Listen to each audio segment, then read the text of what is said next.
So I'm going to start with an anecdote, and it was one, not necessarily the one I was planning on starting with. I was on my way over here, and I don't know if this is like many of you, I could absolutely be projecting. I was on my phone, and I was on my phone because when I was in my office, I was doing interviews and checking my email and doing other things, and my break time was between my office and Hickory. And so I was walking across the street on my phone, and one of my alumni, who I of course didn't see because I was on my phone, jumped out of her car and ran up beside me and said hello, and it kind of alarmed me, and I realized that I wasn't being very present.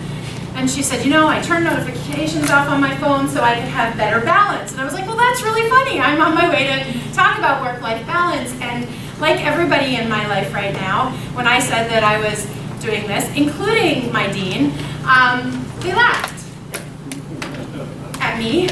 And this student said, Alice, you have to tell this story. And I thought, well, so part of it is, yeah, I think there is something humorous. And maybe we're all feeling rather similarly, or maybe that's why you're sitting here, and I'll find out why you're sitting here. But what is this thing called work-life balance, and why is it so humorous to those of us that are perceived to not have it, right? And so I'm assuming that's why people laugh. I'm good with that. I've laughed myself. But yeah, so I think, so that's what we're going to talk today about. And maybe work on dispelling some of the myths around it, and maybe reframe what it means. So I'm going to just have you start by turning to a person next to you. Now please, this is what I tell my classes, be inclusive. If there's somebody sitting on an island on their own, include them. I'm not stuck on having two people, so if there's a third one you'd like to welcome into your triad, please join people in. I don't want anyone feeling isolated, so look around you. And I'm going to have you partner with someone. Take a second and meet your person sitting next to you, get into your group. Okay. Hi. Beautiful. All right. So is everybody connected to a little pod of people right now? Okay. So here is your task. For about 3 minutes, I'm going to have you talk about a couple things. The first is why you're here. Right? This is the middle of summer. Aren't you supposed to be off? Or aren't there other more important things you could do? There's a reason why you're sitting here. Why are you here? The second thing is what do you think you do well in balance? And as you can imagine, my third question, so why are you here? What do you do well? And anyone want to guess what the third question would be? What do you do poorly? What do you do poorly? What do you need to work on? What are your growing edges? However we want to frame it. So those are the 3 questions. And I want you to make sure that you take some equal time and space and be mindful of that as you're talking in your dyads and triads. So I'll give you 2 or 3 minutes, I'll listen for the volume, and if you're all staring at me, I'll assume you're done talking. All right, go ahead. We want to go first? So I'm here, and I'm just right opportunities to meet people in the college community. I'm still teaching 5th grade. I'm personally saved up for things like this because I got a instructor and music training. So one thing that helps me balance is that I am a very athletic person. I'm usually in the gym or hiking or biking or just outside doing something. I go to my boyfriend. I'm constantly doing when I'm not time, and that just helps me give an outlet, mental space, just to process my day. Every day after work, I go for a bike ride or a walk or something. Outside. So that's something I do really well. Something that I'm working on is what's next, what's coming up. I'm currently working on my dissertation. I'm graduating, so I'm always okay, what do I have to get done next? But sometimes I just need to take a breath. So why am I here? I'm getting better at, which is great. But yeah, it's always a work in progress.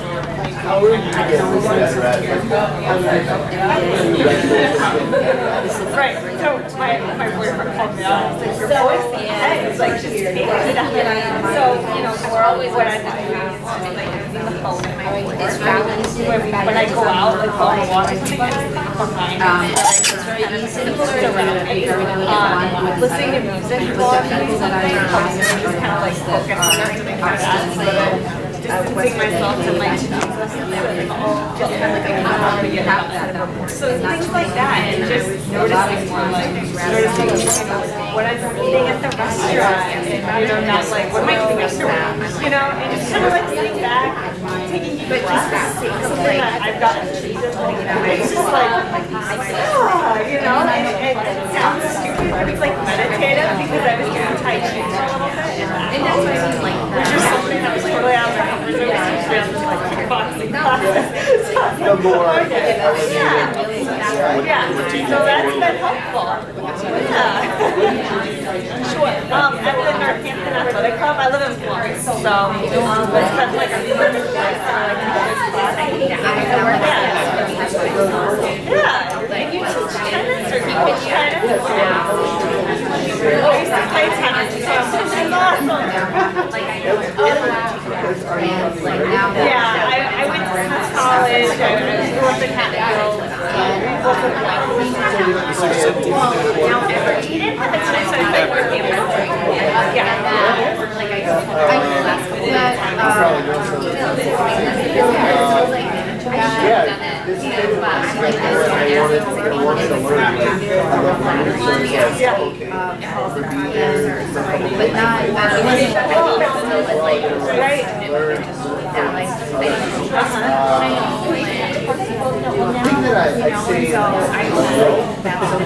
Why am I here? I teach during the summer. You're already here.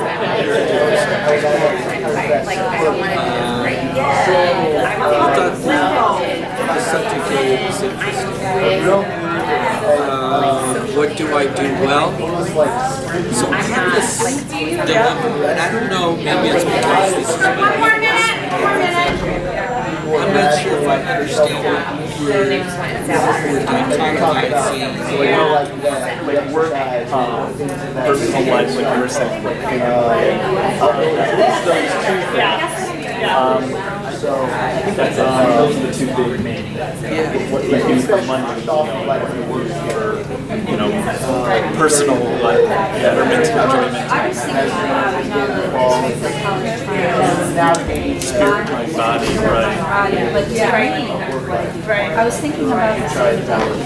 But you know how like you'll have a professional Oh, okay. I kind of said to myself, So do you get out there? that triangle doesn't mean that really fits Good. Your family's out there? Good for you. where everything's probably made sense. It's, Yeah. you know, What like, brought you out here originally? Yeah. like really That's because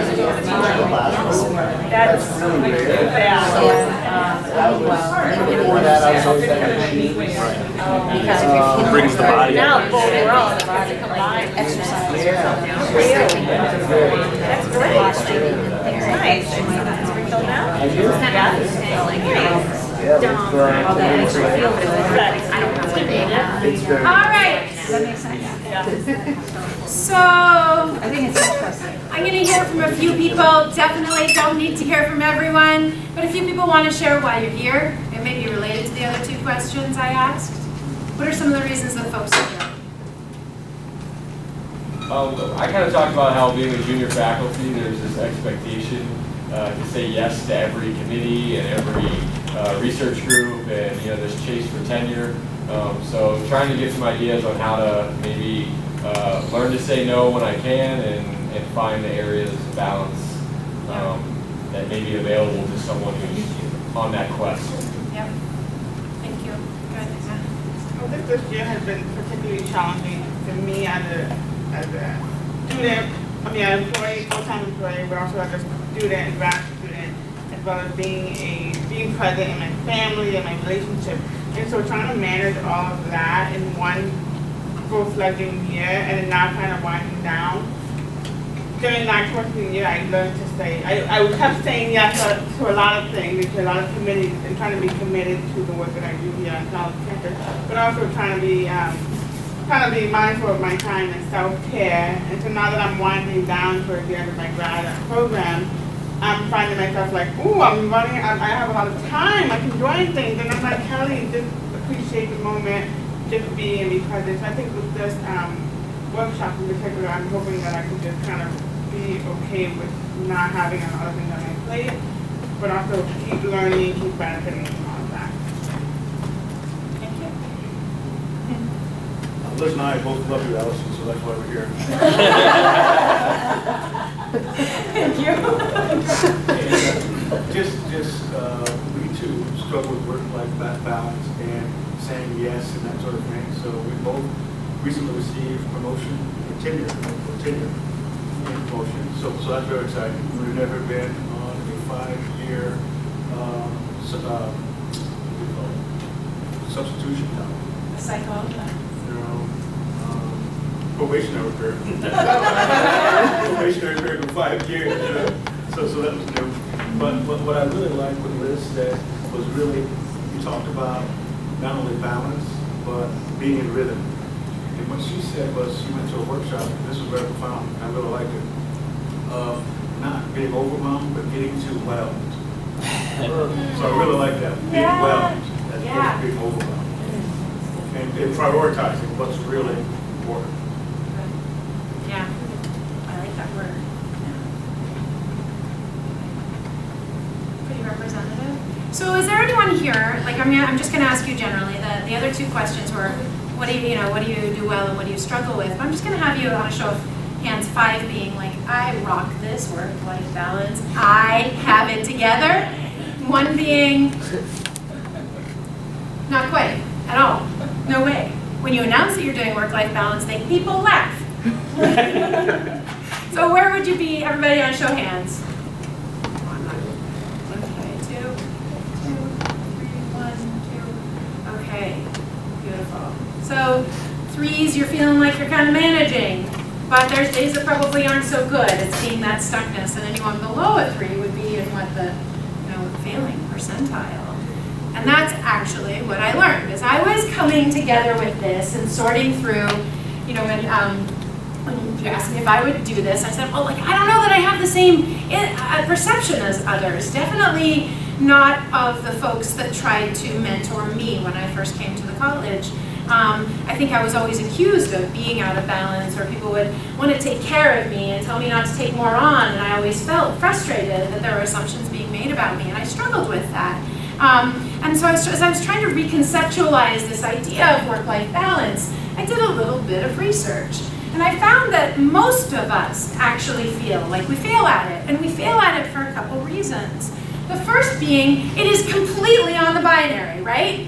And so we're learning these days that we really shouldn't think about anything as a binary existence. Work or life. You could choose which way to turn, one or the other. Or it's a scale, right? And you either are balancing work well, or you're balancing life well.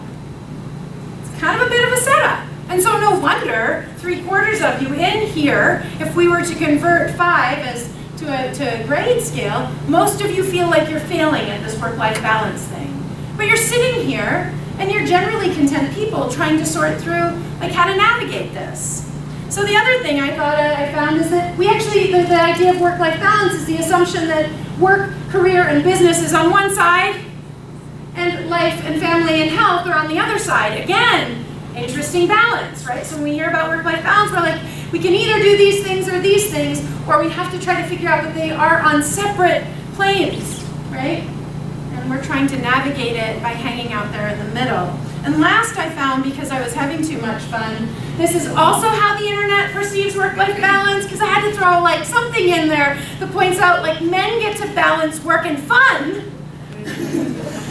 and women, we get to balance work and cleaning and baby carrying, which isn't necessarily representative, but this is how we conceptualize work-life balance and why so many of us feel like we fail miserably at it. So yes, this was, as I was looking through, and then the last thing I found, because I could not find men's life that might include children, so that definitely doesn't describe our faculty here and the folks that are present in the room, and I just think, that may not be balance I'd be seeking.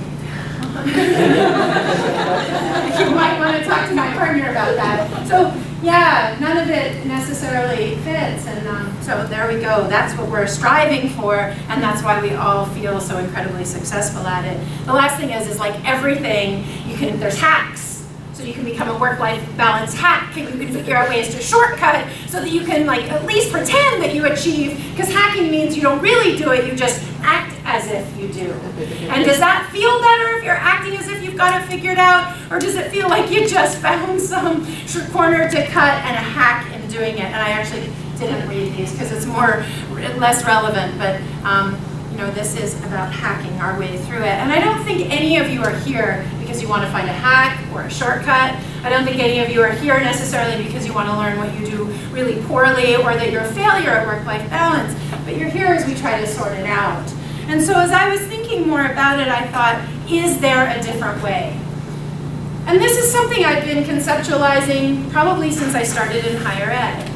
And it could be from a history of being a very busy person like I imagine most of you are. And I remember my first job before I came to Springfield. The chair that hired me would constantly remind me not to be overworked. He told me that he would protect me, which feels really icky to me right now as I repeat it. But there was this sense that somehow if I worked too hard or became too engaged, that I would burn myself out. I even looked through some of my first evaluations at Springfield College, and even though they were glowing, that was consistently something that was written by my department chair: be careful, Allison, or you will burn yourself out. And I remember sitting with that with such frustration, because what are you saying? I'm not supposed to do these things? How am I supposed to do my job with this constant fear that I'm going to burn myself out? And I am guessing some of you have heard that in here too. Oftentimes from well-intended mentors who they themselves might feel like a complete failure in work-life balance, which we know now we all are, right? Like if there's a binary, none of us are going to be successful at it. So what if we could reconceptualize it? And I think that's been where I've come. And this is also the advice that I tell new faculty when they're coming in. But sometimes we have to figure out, like, how can we integrate our life? And so is there another way where we could talk more about how different parts of our life could integrate well together? Now, I'll never forget, I was out one night at dinner with someone, and she said, I don't know how you and your husband can even like spend time together, because you all both are in the field of education. I have to live with someone who has a completely different world so that we don't talk about it at home. And I thought, well, great, that works for you. Something that works for me is I live with someone who I can talk to my work about, and we can like jump in, but we each find our own way. Her integration or balance was finding someone who didn't share the same interests, and mine is being with someone who does, right? That was pretty lucky. So what if we can imagine that there's different parts of our life that are integrated? What if our work accomplishments are not at the expense of, but because of the other things in our life? And so I think back to why I love what I do. And I think, like, bottom line here, you will never hear me say anything about like the work that isn't positive. I love teaching. I love working with students. I love most parts of my job. And why I love my job is because I figured out how to make it me. I figured out how to integrate what I do into who I am. I've been here, this will be my 20th year starting in September, and it kind of feels like that. But from day one when I came here, I knew that whatever I did on campus was going to be something meaningful to me. I'm not going to jump on committees because somebody says it's going to benefit me or it's an easy one. And I had all sorts of that when I came here. I had all sorts of advice I will never repeat to you except in jest. Like, this is an easy committee, get on it, it'll get you towards tenure. Well, why would you do something you don't love? We spend enough of our days doing things we kind of don't like that much, but we do because parts that are connected to it we love, right? So, we need to think more about integrating. I mean, what if work commitments at home and the community and other parts of our lives complemented our work, right? And when you guys think about the things that you do at work or at home that you like, my guess is there's not like a line down the middle. They're not completely separate events. They're a part of who you are and part of what you do. And what if our fulfillment is found in doing more of what we love in all aspects of our lives? And so, yeah, so what? So the idea of work-life integration came out of the field of positive psychology, which I didn't really know. I didn't even know there was a word for it until I started to think a little bit about, is there a better way? Is there a better way for us to think of things not necessarily like the balance, but more as like a puzzle or a gears or whatever it might be? That yeah, of course there's going to be things that are at home, at the gym, you know, or travel or leisure. But maybe they're all much more integrated than being completely binary. And I think maybe as you guys sit there, you think about the things that you have appreciated most in your job. And somehow they're connected to who you are and what you do and what you love to do, right? If we're told that you have to have this balance thing and you're trying to separate your life into these tiny little boxes, they're not there.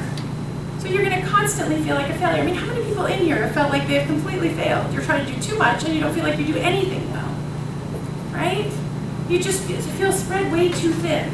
And part of that is the setup that we have that you're supposed to do. In counseling, we teach people about self-care. And those of us that teach it are probably, if we look at self-care, how it's been traditionally defined as taking time for yourself, most of us aren't that great about it. But what if self-care, what if balance, what if integration were more about doing things that we loved and embracing those things and not resenting them because they are something we might get paid to do? Like, what a luxury! Not everybody in this world gets paid to do what they love, right? Now, not all things, I know. Come by my office some days. But what gets me through is the fact that I love what I do. So this idea of work-life integration is that it's binary and not competitive, right? There's enough stuff in our life that's competitive, but when we hear words, like I was listening as you guys describe things you wanted, you use the word chase. Like I felt it, like how exhausting that chase for tenure. How exhausting that you're feeling like you're being pulled in multiple directions, or you use words like manage, like that's something we can do with time that isn't a real thing, but it is something, and then we feel like we fail at it because we're asking ourselves to do the absolute impossible, right? So what if it is not binary? What if it's synergistic? What if all areas in life are one? What if we focus on our strengths, our passions, our commitments, and our interests, and thinking about it actually being possible? Now, so how does that translate here? I'm going to ask you that in a minute as we get a little bit more, because I think it can. I think there are plenty of opportunities on a college campus to do things you love to do, to be connected to things you love to be connected with. You know, I think about even decisions that I've made in home life, right? Like we have the luxury of being in an institution where I think it's okay that you have family and free time and you can enjoy them, right? And I also think that it's a really cool opportunity for that to be a part of this place as well. So if that works for you. So it is possible. I think the key is that it's individualized. Each of us needs to think about it. I think about my friend who said, my husband and I can't do anything the same. It would drive me crazy. That's fine. That may be you. You might want to go home and never talk to your partner about work. Don't know what I'd talk about, so maybe that's a problem.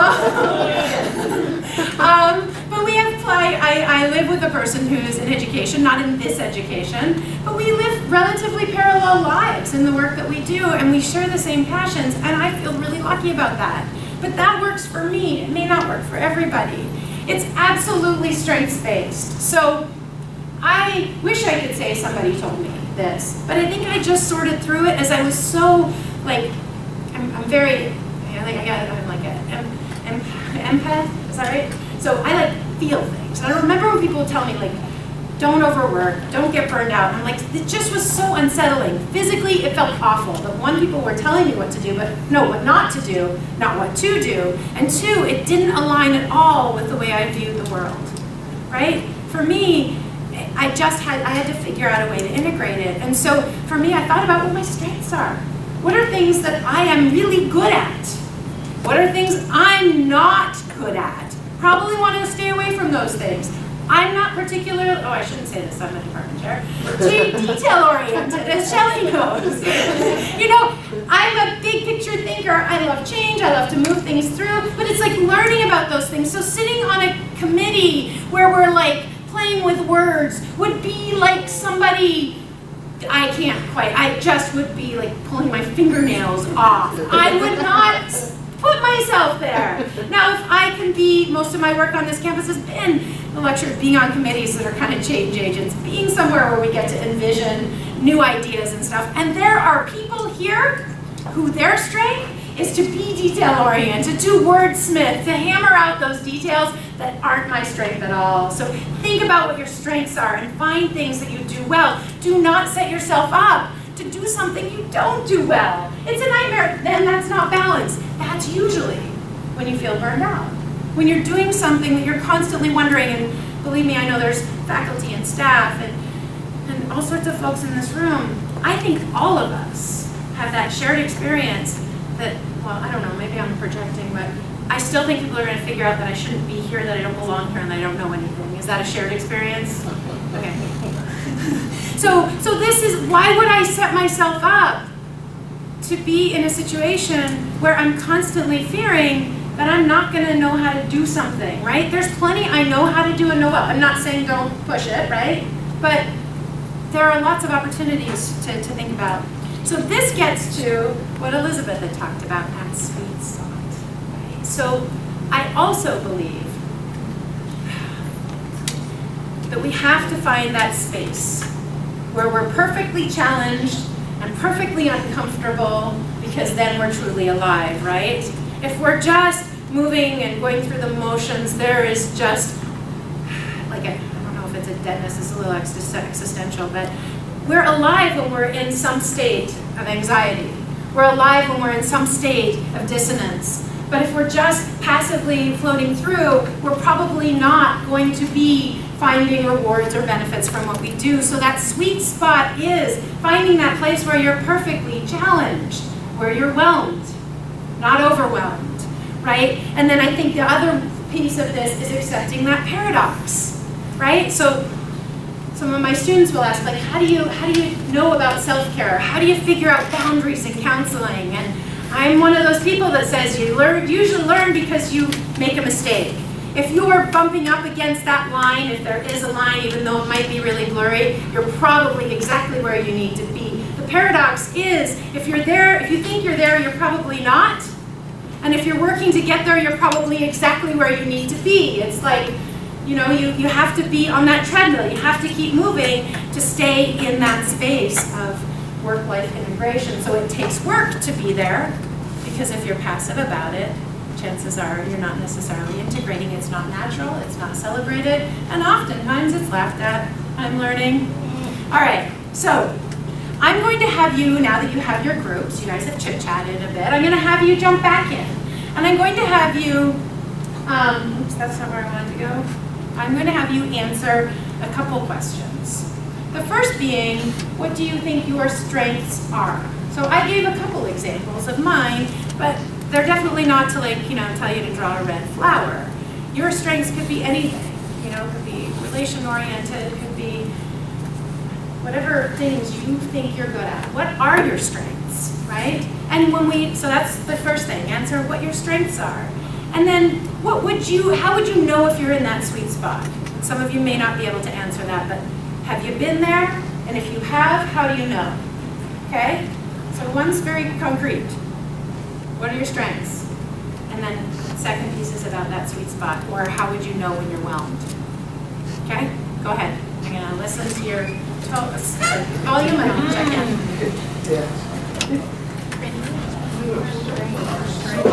I was going to say I liked the order last time. It did so well. No, well, okay, I'll start. But we want to make sure we get Actually, I'm hoping that we don't get to And just personally, I know strengths.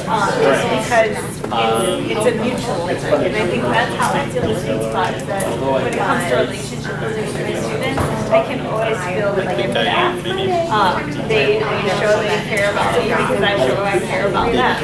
And it's like that reciprocity. So it's actually visually, and it's also emotional. So I think there's two levels of it. I sense with you, and there are many ways to motivate people, and it varies with every student. Now, in my experience, so it's going to be You're gonna get different, you know, just some experience. But that's something that I'm just going to still be extreme, but historically it has been here in Holiday, like that makes sense. things on my mind that I'm like, I just need that done. I'll be able to go away next day. Like, I'm sweet spot. But on the other hand, I feel like I'm racing still. Know what they like, know what they don't like, and really It almost feels like an unsustainable with my fifth grade, I find, you know, chaotic. I have one, it was Go out of control. not amazing. I kind of like what she said, and I kind of don't like what she said. And it really came out of me. It was fun for some he was a real monster in the classroom. Like there was really and I remember saying at home, I said, watch the end of the year, I know that I'm going to make him lovely. I know how to figure out. So I found out she loves running. You said your life. I gave assignments that were running research, like what, you know, math I would do word problems in the setting of where things came, you know, really just trying to pass it. And to watch the game last night, I was like pulling it in wherever I could. That became like a bond. Like, I didn't want to have lunch in the house. We have lunch in the classroom. Like Red Sox, lunch the highlights and stuff. And pulling on that, like now, there's no behavior. He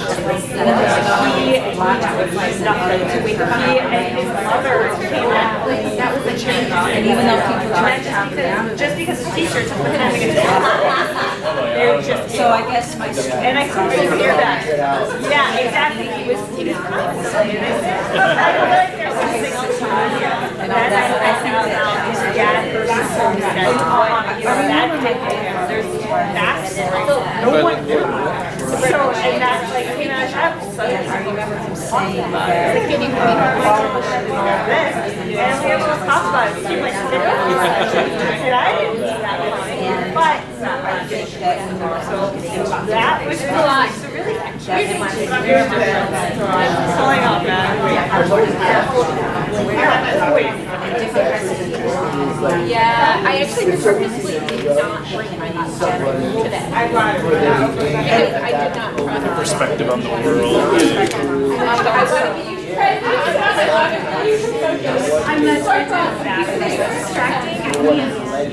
But maybe you mentioned your sweet spot.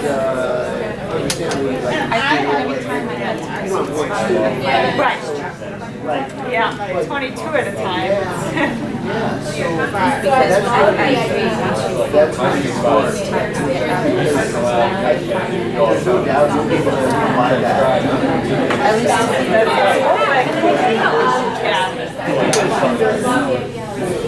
So, okay, let's see if I can do it. Finally your turn. Fast motion.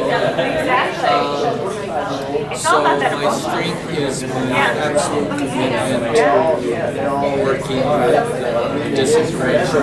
Yeah. Yeah. I'm excited to see how My it goes. special interest is working with Yeah. How about you? What are your strengths? everything that I can do to create. I do that in my work.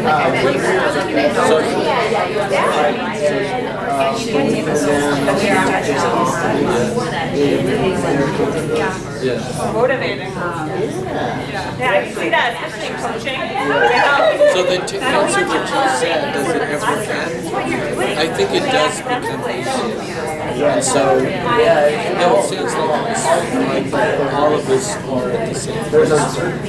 It seems like it never ends. But I think I've gotten to the sweet spot because I'm working as hard as I can at 66 years old, soon to be 67. But it feels like it's getting easier. We're learning new stuff. but it's more like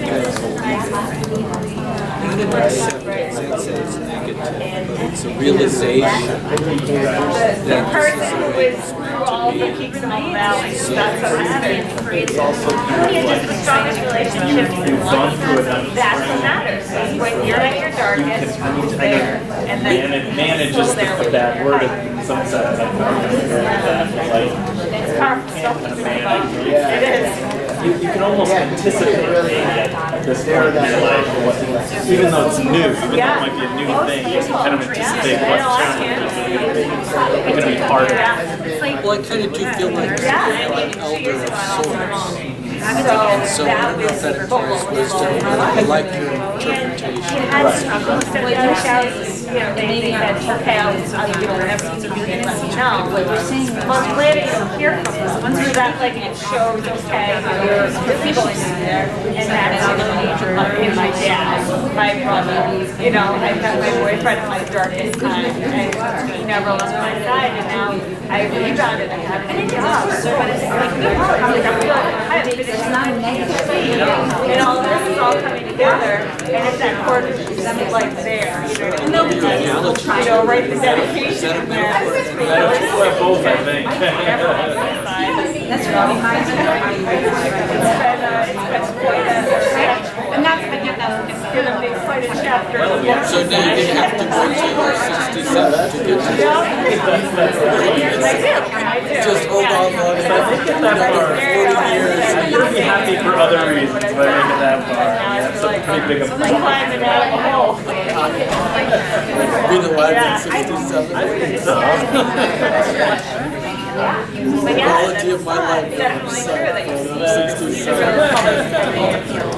No, I'm not blessed. And what's good is you see, like, oh, is that real? Yes. I think I do never Pretty much really instruments. So as much as you sometimes feel like, And I've been using recently in class like, oh, they really weren't there for me. see why it's Some people surprise you how they are. They are. So there's two sides of the spectrum. in class. Yeah. You know, if other people who don't want to hear you play an instrument, you're going to need to practice similar performing. Probably goes with a lot of subjects.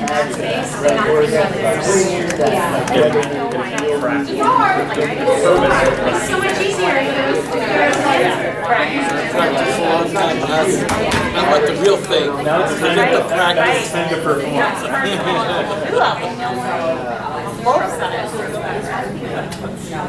I was amazed by the Venn diagram.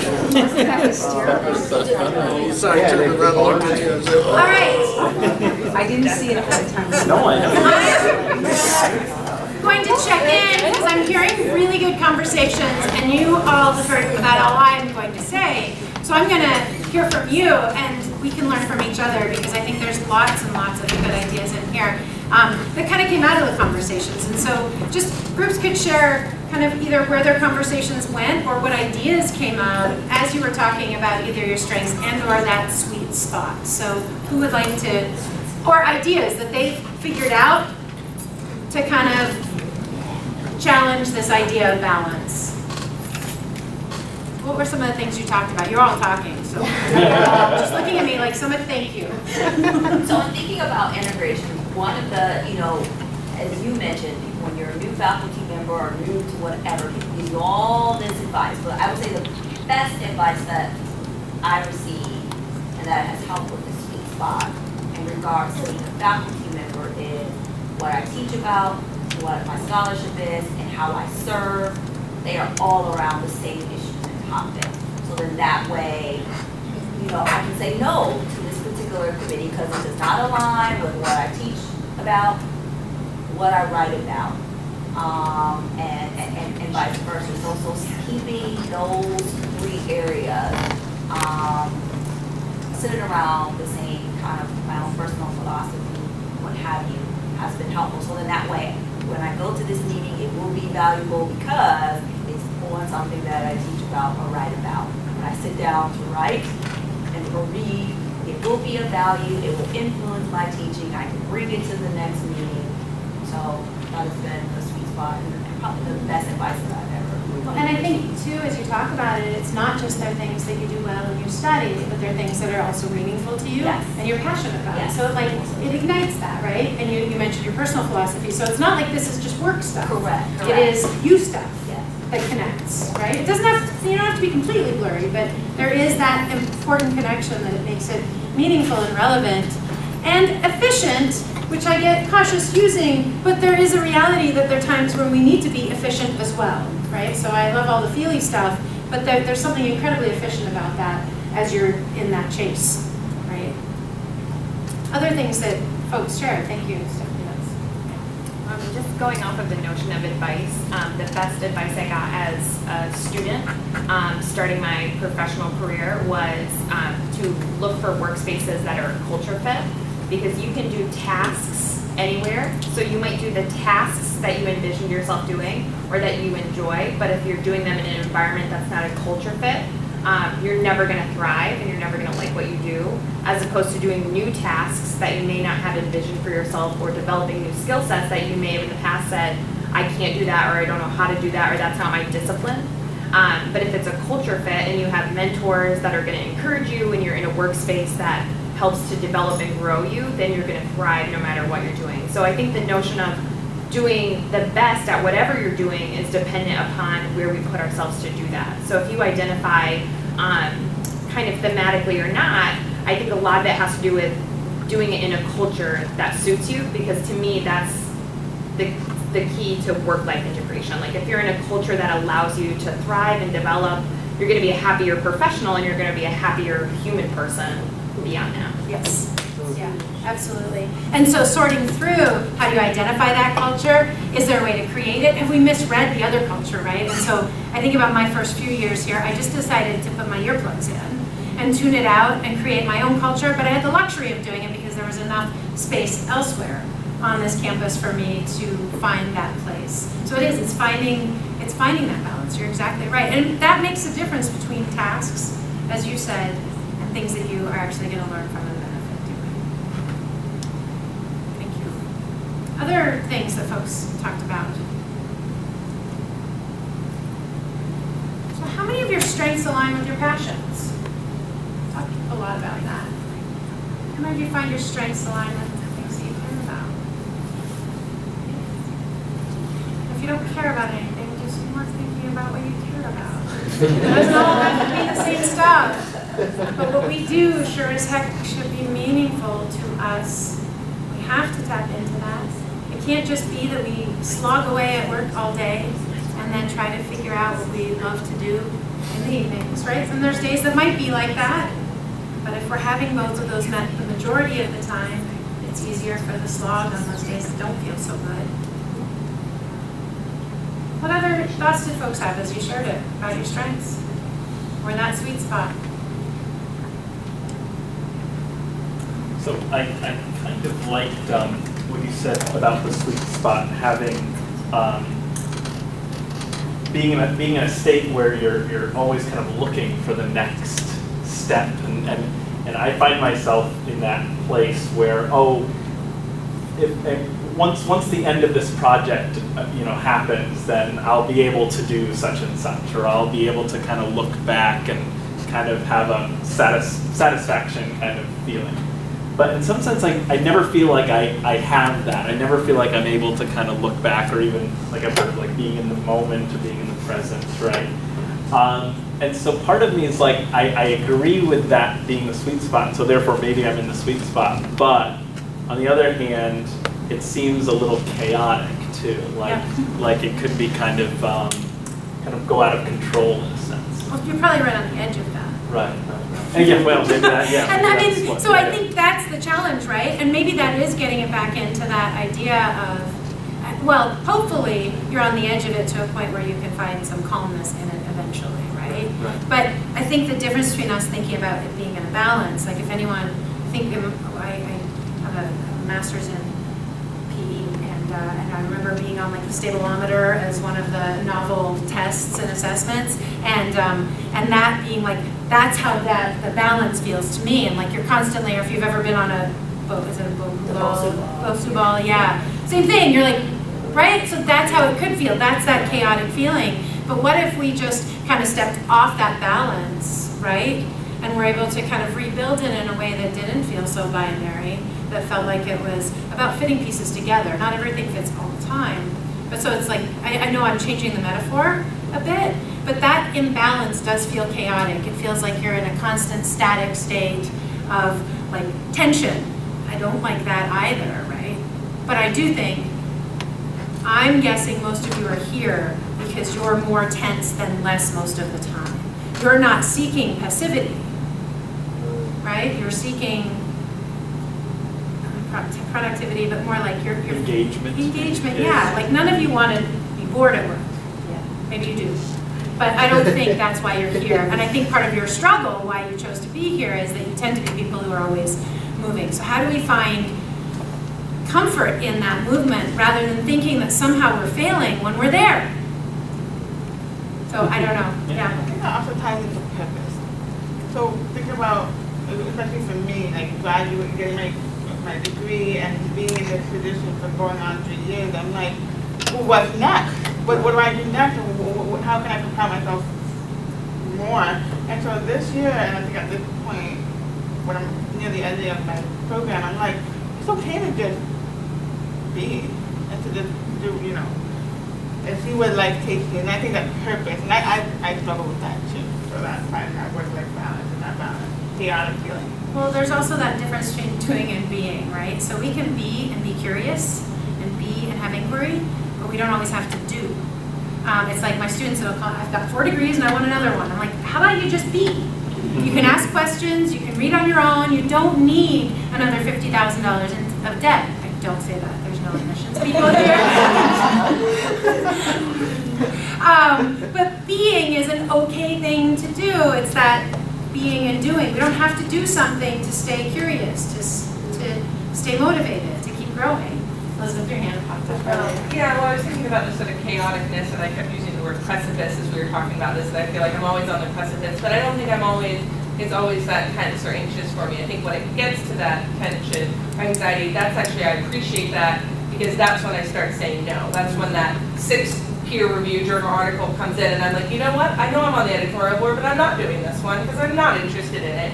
Whereas when I only have 2 on my plate, I might say yes to the 3rd, and then I feel bad because I said yes and I should have said no, and then I get all beating up myself. But when I'm on that, that's when I'm like, no, Karen, I'm not going to do this, you know, or the other requests. So when I feel myself leaning too far in that uncomfortable place, I appreciate that sometimes because I feel then that I actually have the ability, I give my permission to say no, and so it's that constant act of leaning there and then pulling back and then getting back into that spot and then pulling back and then getting back into that spot. So that over edge is helpful. So and not beating yourself up that you get there, yeah. right? Like, so I think that's part of this is we need to stop worrying so much about that there's no golden bullet, there's no like perfect answer to this. It's finding comfort in discomfort. And yeah.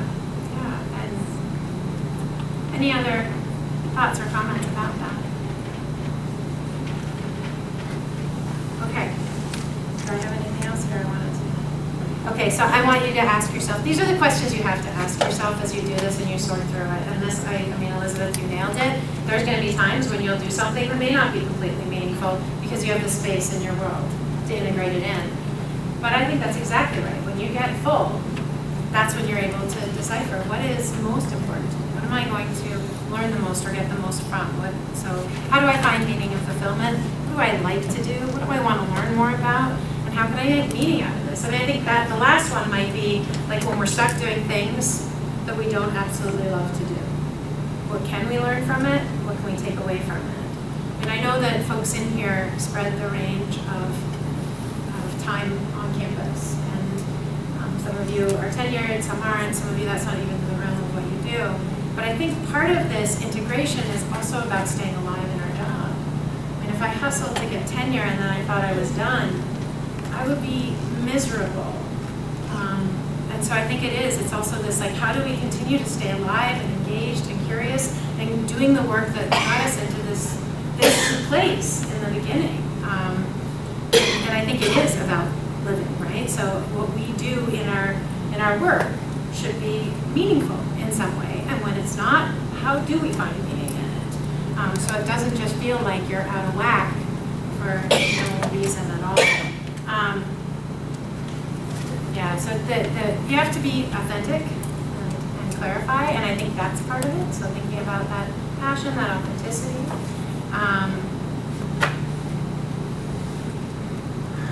Work with integrity to recognize different parts of your life, all of those things and how they affect each other. Again, there's going to be times where I remember when and so we were just talking about, I have 2 daughters who have grown up here.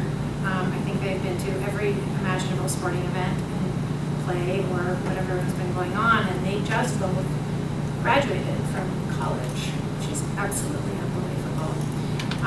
But as I raised them, they were pretty integrated. In fact, as we went to look at colleges, they're like, well, we want like red brick buildings, and like, no, you're describing not that I didn't want them to come here, but that's Springfield College. But like they so integrated and I think in good ways. I also think there was a time, if any of you were here when my children were in high school, I coached a high school swim team for 5 years. What started as, Allison, will you help out? We just need someone.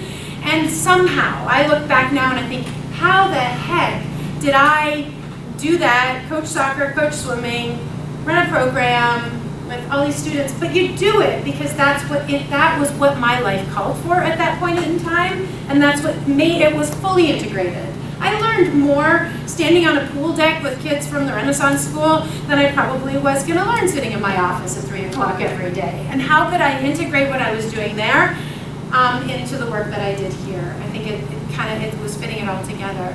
Again, at a time when people are like, just don't overextend yourself. I extended myself. And by extending myself, I was more connected to my community. I was more alive when I was here and more focused, right? And yeah, there were days I was worn out. But it was probably worth it because most of what I did in my life I loved. And I think the last thing is it allows you to be a little innovative. So when I look back through, this is actually my review year, so once you're tenured, every 3 years you go through a review, and I was looking at all the service things I've done, and I've been really, really lucky to find things on this campus that I'm passionate and excited about. There's a few things that I've done that I thought would be really exciting, and ended up not being as exciting as I imagined, but I stuck through it. And then there's also the opportunity, if you are well extended, to try to be innovative and creative about what you do. We do have some luxuries on this campus that maybe you don't at an R1 institution, that maybe you don't at other places where the workload is just unbearable. And so I think it is trying to make the most of that. I wish I had the best advice I ever got. I hope that I give better advice than I got to new faculty coming in. The absolute best part of working at Springfield College, and I'm in the process of interviewing right now people, and they all say, what do you love about it? Why are you at Springfield College? When I came here 19 years ago, I never imagined I'd be here that long. I was a person that was 3 and out wherever I went, and I don't think it was because people didn't like me. It was by choice. Although, I just like to move. I never imagined that I'd put roots down. But I did here because I used a lot of these strategies. So when I arrived on campus, I got involved with students. That's why I'm here. That's what I love to do. I got engaged in service activities that were meaningful and fulfilling to me, that integrated with my beliefs and the things I care deeply about. And it also made my whole job so much more exciting. When I see faculty that come to work, go home, come into work the next day, teach their classes, have their office hours, the door's closed otherwise. I mean, it's annoying as a department chair, but it's actually sad on what they might be missing out on in the opportunity if they just opened up their heart or opened up a little bit more, became a little bit more a part of this place. I know it has its flaws, but I think it is that kind of integration that makes our jobs way more reasonable.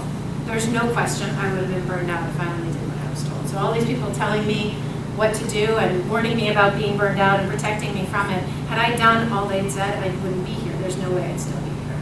But it was because I chose to do things that I really cared about. And yep, my colleagues can attest, there are days when I fall over the edge. But there are also things that I can reel myself back in because I care about them. Right? So yeah, Any last words or thoughts, because we have lots and lots of experience here. Things that you have done that in your time here, things that, questions you have, thoughts you have.